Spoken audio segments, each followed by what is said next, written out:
Prepare-se para uma jornada fascinante através da vida de um homem que desafiou as convenções de sua época. Um verdadeiro estoico, cuja determinação era como uma força da natureza.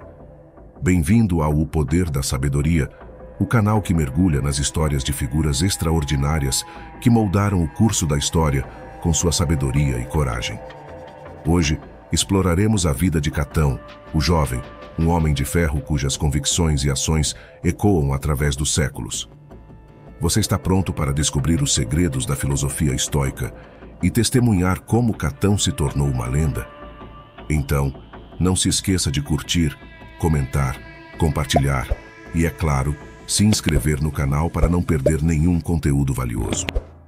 Ative as notificações para ser o primeiro a saber quando postarmos novos vídeos. E ao final do vídeo, não deixe de conferir os links na descrição e no primeiro comentário fixado, onde encontrará recursos para aprimorar seu próprio caminho estoico. Vamos lá! São raras as gerações, possivelmente separadas por séculos, que testemunham a presença de um homem dotado de uma constituição de ferro, superando até mesmo o mais robusto de seus contemporâneos. Indivíduos assim são os que perduram na história, transformados em mitos e lendas. É inevitável questionarmos: como foi possível realizar tal proeza? De onde provinha essa força extraordinária? Poderemos algum dia testemunhar novamente a presença de alguém semelhante? Marco Pórcio Catão foi um desses seres excepcionais. Mesmo em sua própria era, era comum ouvir a expressão: não todos foram destinados a ser Catão. Essa supremacia parecia estar intrinsecamente ligada ao seu sangue. Catão nasceu em 95 a.C., em uma família que, apesar de suas origens antigas entre os plebeus, já estava firmemente estabelecida na aristocracia romana quando ele veio ao mundo. Seu bisavô, Catão, o Velho, iniciou sua carreira como tribuno militar. Ascendeu na hierarquia ocupando cargos de questor, edil e pretor, culminando finalmente com o consulado em 195 a.C. Nesse período, acumulou uma fortuna por meio da agricultura e tornou-se célebre por sua defesa dos costumes ancestrais, mos maiorum, diante das influências modernizadoras do Império em ascensão. De maneira irônica, uma das influências mais marcantes para Catão foi a filosofia, contra a qual seu bisavô, defendendo com fervor o conservadorismo, lutou.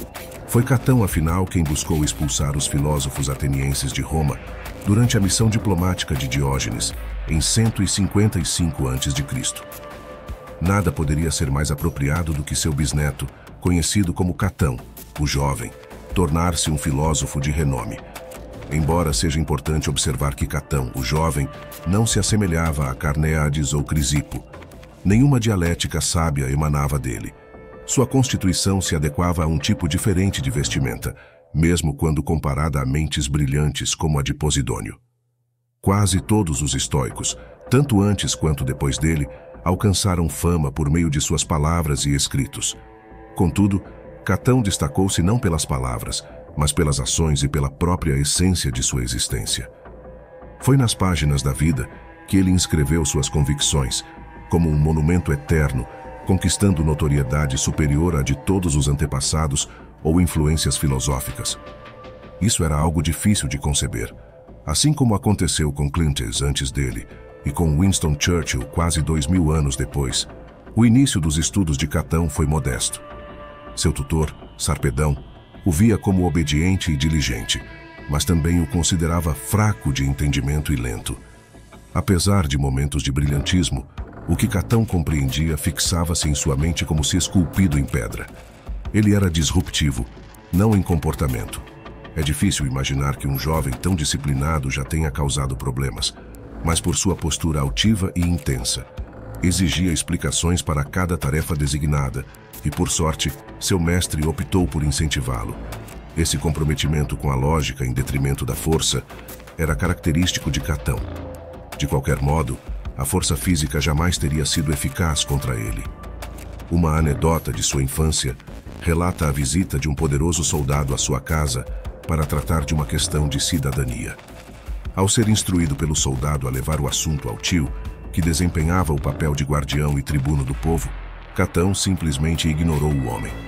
O soldado, contrariado pela falta de respeito da criança, tentou amedrontá-lo. Surpreendentemente, Catão, com apenas 4 anos, encarou-o de volta, impassível. Ao perceber que fora vencido, o soldado o ergueu pelo pé para fora da sacada. No entanto, Catão permaneceu não apenas destemido, mas também silencioso e imperturbável. Derrotado, o soldado colocou o garoto de volta no chão, admitindo que se Roma fosse povoada por esse tipo de homem, ele nunca conseguiria convencer ninguém.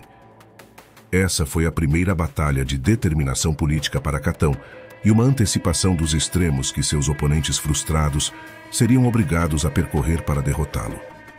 Ficava evidente que por trás dessa determinação havia também um comprometimento intenso, quase radical, com a justiça e a liberdade. Catão não cedia ao bullying, mesmo em brincadeiras de crianças, e enfrentava garotos mais velhos para proteger os mais jovens. Após visitar a casa de Sula, Catão indagou a seu tutor por que tantas pessoas prestavam homenagens e ofereciam favores. Sula era realmente tão popular assim? Sarpedão explicou que as homenagens a Sula não eram resultado de amor, mas de temor. Diante disso, Catão questionou: "Então por que você não me deu uma espada para que eu pudesse libertar meu país da escravidão?" Provavelmente foi essa intensidade e uma personalidade definida por Plutarco como inexorável que levou Sarpedão a introduzir o estoicismo a Catão, na esperança de auxiliar o jovem a direcionar sua raiva e retidão de maneira construtiva. Séculos depois, George Washington, inspirado por uma peça sobre Catão, na verdade, plagiando-a, falaria sobre o esforço necessário para ver as intrigas políticas e as dificuldades da vida pela suave ótica da filosofia moderada. Washington, que compartilhava um temperamento enérgico semelhante, compreendia a importância de controlar suas paixões sob uma constituição firme. A maioria dos líderes obstinados possui um temperamento forte. Os verdadeiramente grandiosos conseguem dominá-lo com a mesma coragem e controle que aplicam a todos os desafios da vida. Catão estudou sob a tutela de Antípatro de Tiro, que lhe ensinou os fundamentos do estoicismo. No entanto, ao contrário de muitos estoicos de sua época, o jovem Catão não se limitou ao estudo da filosofia. Ele também dedicou-se à oratória. Rutílio Rufo, por exemplo, permanecera em silêncio durante sua própria defesa, um método que nunca seria adotado por Catão. Mesmo assim, com sua seriedade e franqueza, ele teria deixado seu bisavô orgulhoso. "Começo a falar", explicou Catão em determinada ocasião, "apenas quando tenho certeza de que é melhor do que não dizer." Quando decidia romper o silêncio, Catão era incisivo. Plutarco relata que Catão empregava o tipo de discurso público capaz de mobilizar as massas. Com o estudo da filosofia estoica e da retórica, a raiva e a fúria que um dia preocuparam Sarpedão foram direcionadas para uma defesa feroz da justiça, tornando-se uma característica distintiva de sua personalidade política e pessoal. Acima de tudo, ele buscava um tipo de bem constituído por uma justiça rígida que não se dobra a clemência ou favores, observa Plutarco. Armado com um caráter resoluto e destemido, princípios éticos do estoicismo e uma habilidade poderosa na oratória, Catão tornou-se uma figura política formidável e rara, pois todos sabiam que ele jamais aceitaria subornos. No entanto, antes de ingressar na política, Catão foi soldado. Em 72 a.C., voluntariou-se para servir na Terceira Guerra Servil contra Espartaco. Para ele, seria inescrupuloso permitir que outro lutasse em seu lugar. Catão acreditava que eram as ações praticadas, os sacrifícios que alguém estava disposto a fazer, especialmente no exército defendendo a pátria, que definiam uma pessoa como filósofo. Assim, tanto naquela guerra quanto em outras batalhas em que participou, ele demonstrou destemor e comprometimento, valores que acreditava serem essenciais para todos os cidadãos. Recém-saído dessa aprovação, em 68 a.C., aos 27 anos, Catão estava pronto para assumir o cargo de tribuno militar, a mesma posição que seu pai ocupara anteriormente. A Basílica Pórcia, o fórum público onde os tribunos desempenhavam suas funções, foi nomeada em homenagem ao construtor, o bisavô de Catão. Profundamente respeitoso com esse legado e sempre comprometido com o que considerava correto, Catão foi o único candidato que aderiu estritamente às restrições de votação e às leis de campanha eleitoral. Embora a corrupção fosse endêmica em Roma, Catão recusou-se a aderir ao argumento de todo mundo está fazendo isso. Essa postura não apenas lhe rendeu respeito, mas também destaque. Nas palavras de Plutarco, a crueldade de seus sentimentos, combinada com seu caráter, imprimia ao rigor uma cortesia sorridente que conquistava o coração dos homens.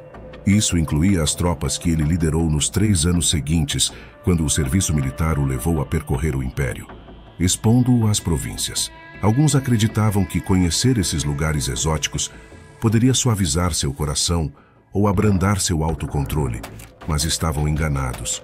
Isso, em parte, contribuía para seu apreço, pois ele se comportava como um soldado comum. A guerra, inicialmente percebida como uma grande aventura, rapidamente dilaceraria o coração de Catão. Em 67 a.C., uma carta trouxe a notícia de que seu amado irmão, Cepião, estava enfermo. Catão e Cepião sempre foram diferentes, já que Cepião preferia luxos e perfumes que Catão nunca permitiria a si mesmo. No entanto, em casos de irmãos, às vezes fazemos vista grossa. Catão foi além. Ele idolatrava Cepião e, ao tomar conhecimento de que o irmão estava à beira da morte, correu para o seu lado, enfrentando mares perigosos e revoltos em um pequeno barco, com o único capitão que conseguiu convencer a levá-lo. A vida, indiferente aos nossos sentimentos e planos, não é justa.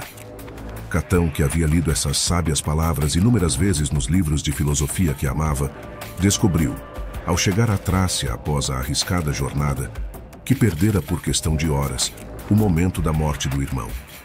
Foi um golpe devastador, e Catão sofreu o luto quase sem contenção.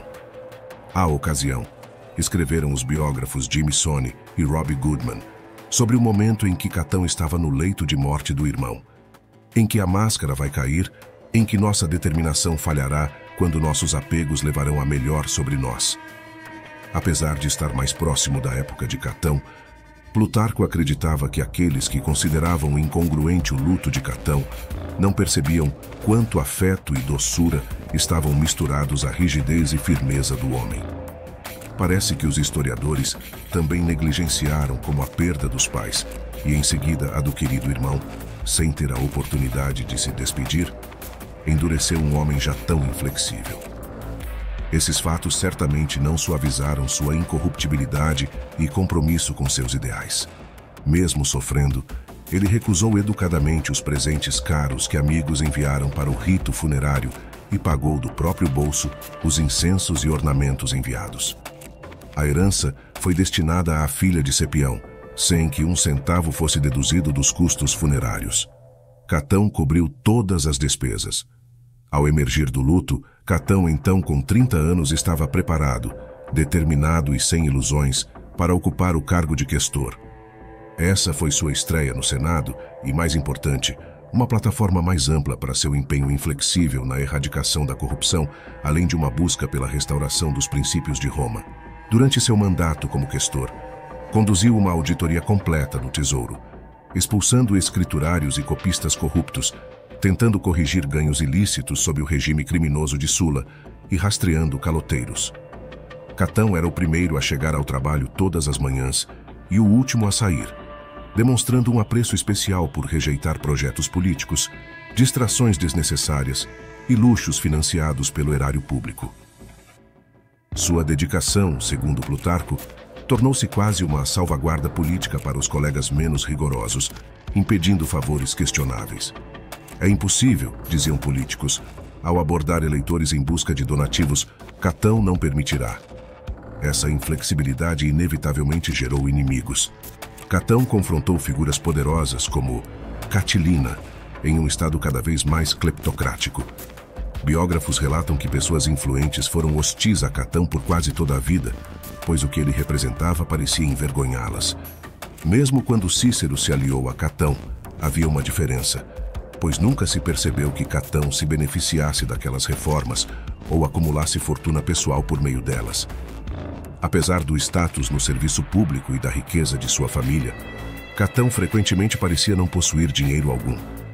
Recusava as extravagantes togas tingidas de roxo, moda no Senado, optando por togas escuras simples, sem floreios. Catão nunca se perfumava, caminhava descalço pelas ruas de Roma e não usava nada por baixo da toga. Ao contrário de seus amigos que preferiam cavalgar, ele escolhia caminhar ao lado deles. Jamais deixava Roma quando o Senado estava em sessão. Não realizava festas extravagantes e recusava-se a se empanturrar em banquetes, sempre servindo as melhores porções aos outros. Emprestava dinheiro aos amigos sem juros e dispensava guarda-costas armados ou séquitos. No exército, dormia nas trincheiras, próximo às tropas.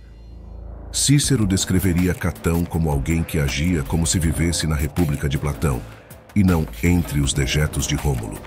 A constituição de ferro de Catão, em parte inata, sem dúvida, foi fortalecida por suas escolhas ao longo da vida, preparando-o para as provações que enfrentaria. Plutarco afirmava que Catão estava se acostumando a sentir vergonha apenas do que fosse realmente vergonhoso e a ignorar opiniões negativas dos homens quanto a todo o resto. É natural nos preocuparmos com a opinião alheia, buscando não parecer muito diferentes para sermos aceitos. No entanto, ao fazer isso, enfraquecemos a nós mesmos, cedendo sem perceber e nos permitindo ser comprados, sem ao menos o benefício de sermos pagos por isso.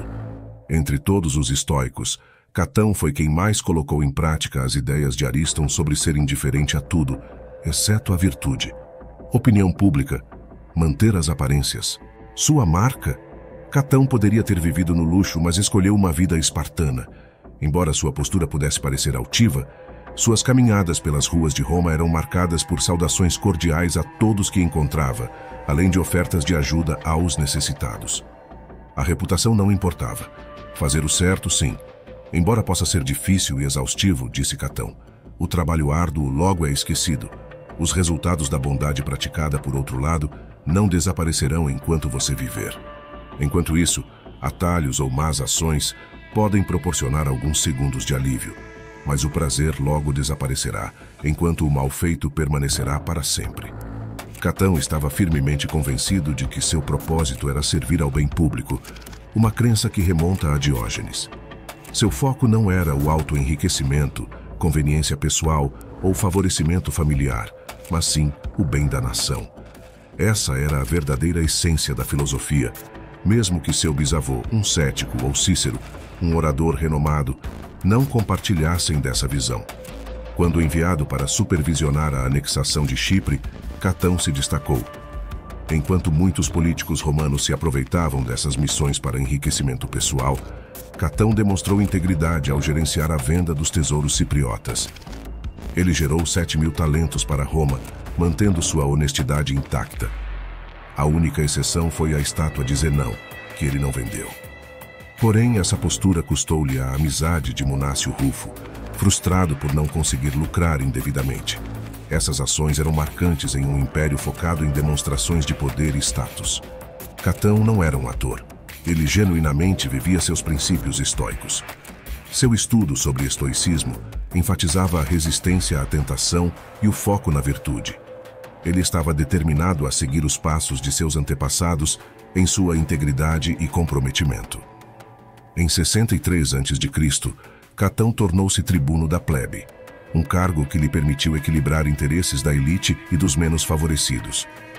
Embora tenha trabalhado com Cícero para punir os conspiradores de Catilina, suas abordagens diferiam. O julgamento de Murena exemplifica essas diferenças. Enquanto Catão buscava justiça rígida, Cícero adotava uma abordagem mais pragmática, considerando as necessidades do Estado. Cícero respeitava Catão, mas acreditava que seu idealismo poderia ser prejudicial. Ele ponderava se, em certos momentos, a flexibilidade não seria necessária para o bem maior. Essa divergência levanta questões duradouras sobre a linha entre compromisso e obstinação.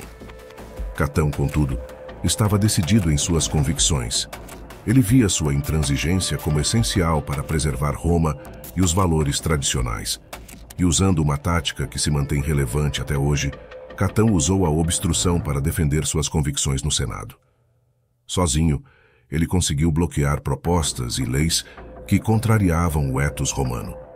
Contudo, o conservadorismo inerente de Catão também o tornou resistente a mudanças necessárias, gerando a sensação de que ações unilaterais semelhantes eram imprescindíveis. Quando César se tornou cônsul, ele aprisionou Catão para evitar suas intermináveis discussões e permitir que os assuntos do Estado seguissem adiante. As diferenças entre Catão e Cícero eram fundamentadas nas personalidades, representando o embate entre o comprometimento inflexível e a concessão. Já as divergências entre Catão e César eram mais ideológicas, entre o republicanismo e o cesarismo. Ambos eram homens notáveis, mas suas grandezas residiam em características distintas. César era reconhecido por sua generosidade, enquanto Catão era prestigiado por sua vida íntegra e austera. César era motivado pelo poder, controle e mudança, enquanto Catão ansiava pelo retorno à Idade de Ouro de Roma, resistindo à decadência e à corrupção. Essa colisão de filosofias e determinações criou uma tensão explosiva que perdurou por muitos anos. Apesar de Catão ser visto como defensor do bem, sua inflexibilidade nem sempre contribuía para o bem maior. Ao rejeitar uma aliança com Pompeu, ele inadvertidamente conduziu Pompeu a se unir a César, resultando na queda dos precedentes constitucionais. Catão, porém, permanecia consistente em sua teimosia. Durante o governo de César no Triunvirato, Catão resistia a cada oportunidade, acusando-o de crimes de guerra na Gália e promovendo políticas anti-suborno nas eleições. Enquanto César representava ambições desmedidas, Catão enfrentava sozinho os vícios de um Estado decadente, esforçando-se ao máximo para impedir a queda da República, que naufragava sob o próprio peso. Contudo, seria equivocado pensar que Catão era incapaz de fazer concessões e alianças. Plutarco relata que ele não conseguia manter animosidades. Era teimoso e inflexível, quando o assunto era a proteção do bem-estar público, mas em divergências pessoais, era sempre calmo e amigável. Uma mistura homogênea de rigor e gentileza, precaução e coragem, preocupação com os outros e destemor quanto a si mesmo definia sua personalidade. Catão personificava uma dualidade, como expresso pelo general James Mattis: o melhor dos amigos, o pior dos inimigos. Da mesma forma que Rutílio representava o protótipo da virtude política, Catão era agressivo e inabalável, uma força a ser enfrentada. Contudo, ao contrário de Rutílio, o destino de Catão repercutiria não apenas nele, mas na própria República. Após perder a disputa para cônsul em 52 a.C., Catão decidiu agir. Acreditava ser o momento de convocar César de volta da Gália, considerando seu crescente poder e a lealdade de suas legiões. Cícero, mais pragmático, temia as consequências.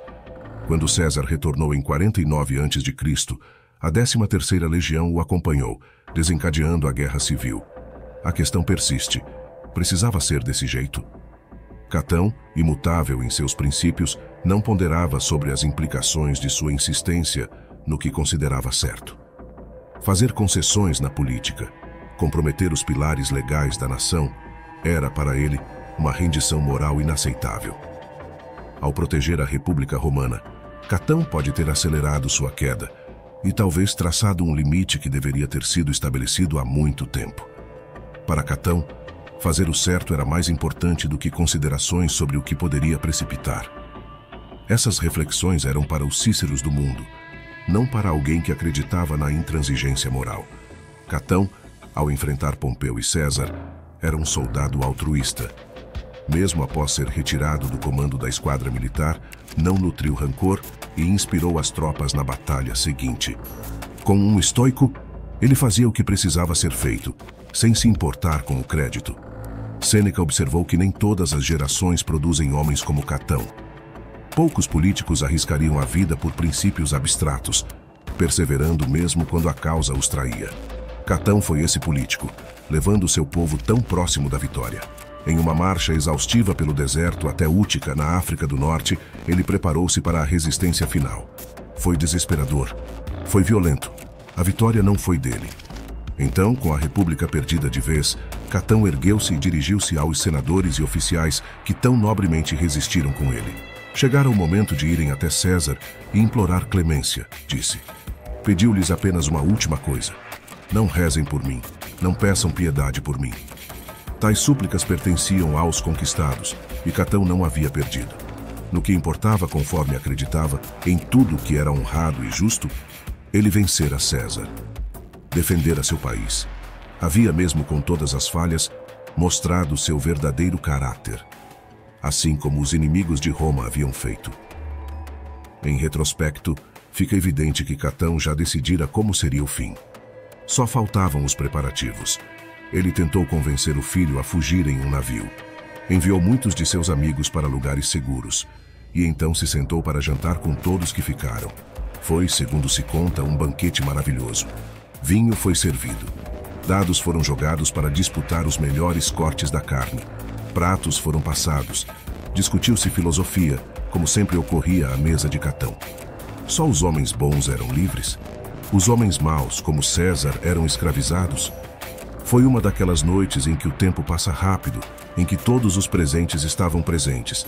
Com o espectro da morte pairando, não foram poucos os que desejaram que o banquete continuasse para sempre. Catão, por sua vez, sabia que não poderia. Então, com a festa chegando ao fim, começou a discutir os preparativos finais para a viagem e, como não era do seu feitio, expressou preocupação com seus amigos que viajariam por mar. Abraçou o filho e os amigos e desejou a todos uma boa noite. Em seu aposento, Catão sentou-se com um diálogo de Sócrates e o leu com prazer. Então pediu por sua espada que, como observou, havia sido removida de seu quarto, provavelmente por um amigo que tinha a esperança de evitar o inevitável. Chegara o momento.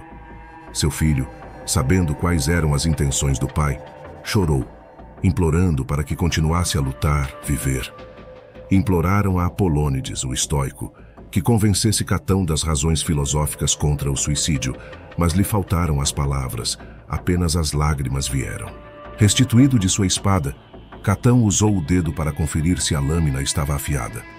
"Agora sou meu próprio mestre", disse, e depois sentou-se para ler seu livro mais uma vez, de capa a capa.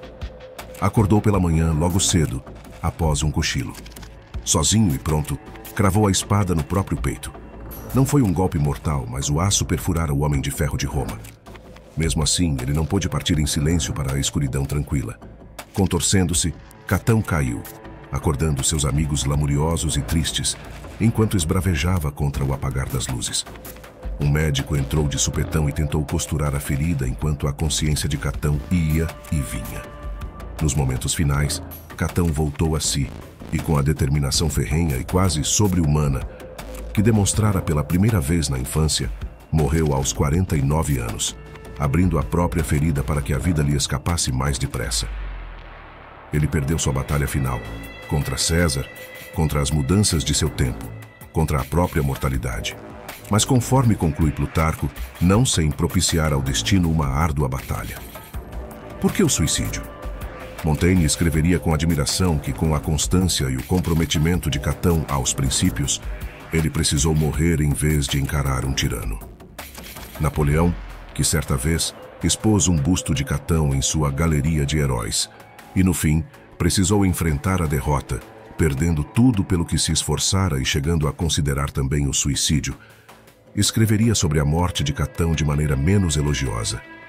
Ele acreditava que Catão deveria ter seguido lutando ou esperado, em vez de selar seu destino com as próprias mãos. A conduta de Catão foi aplaudida por seus contemporâneos, disse Napoleão, e tem sido admirada pela história. Mas quem se beneficiou de sua morte? César. A quem ela agradou? César. E para quem foi uma tragédia? Para Roma e seus aliados? Não, ele se matou por angústia e desespero.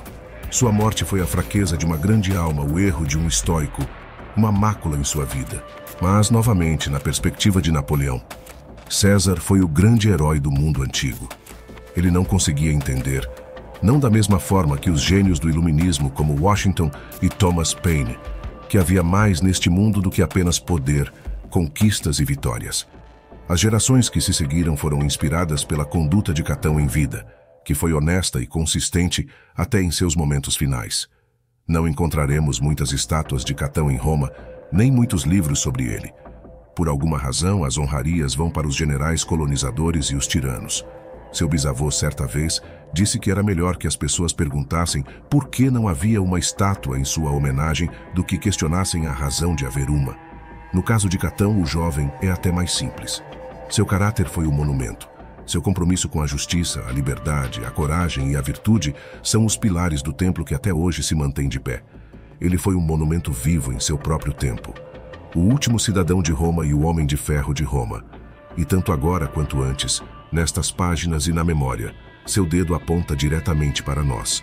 E assim concluímos nossa jornada pela vida de Catão, o jovem, um verdadeiro ícone do estoicismo e da integridade.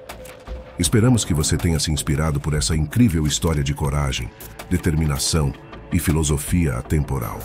Se este vídeo ressoou contigo, não se esqueça de deixar seu like, compartilhar com amigos e familiares, comentar suas reflexões sobre a vida de Catão. E é claro, se ainda não é inscrito, clique no botão de inscrição e ative as notificações para não perder nenhum conteúdo enriquecedor aqui, no O Poder da Sabedoria. Na descrição e no primeiro comentário, você encontrará links para materiais adicionais que complementarão sua jornada estoica. Agradecemos pela sua companhia e até o próximo mergulho no universo da sabedoria.